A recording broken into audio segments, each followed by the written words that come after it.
गिरफ हेले बहु चर्चित एफएम कॉलेज निलंबित अध्यक्ष दिलीप घोष। दिलीप घोष को गिरफ कला सहदेव खुंटा थाना पुलिस। छात्री आत्महत्या उद्यम मामलें होते निलंबित। दिलीप घोष को निलंबन करथिले उच्च शिक्षा विभाग। दिलीप को गिरफ पर दाबी करथिले पीड़िता परिवार।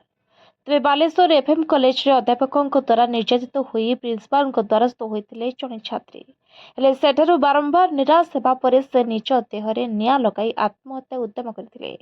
एही घटना सारा राज्य राजनीति को हलचल कर देछि। घटना पर अभियुक्त अध्यापकों को गिरफ करा जायथिला बेले अध्यक्ष एबे निलंबित मध्य होइथिले। एबे अध्यक्ष मध्य गिरफ होइछन्ति।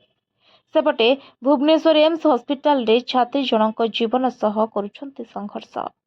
डॉक्टर कहिछन्ति जे 95% पड़ी जाइछि आ आसंता 72 घंटा अत्यंत गुरुत्वपूर्ण पीड़ितांक पाई।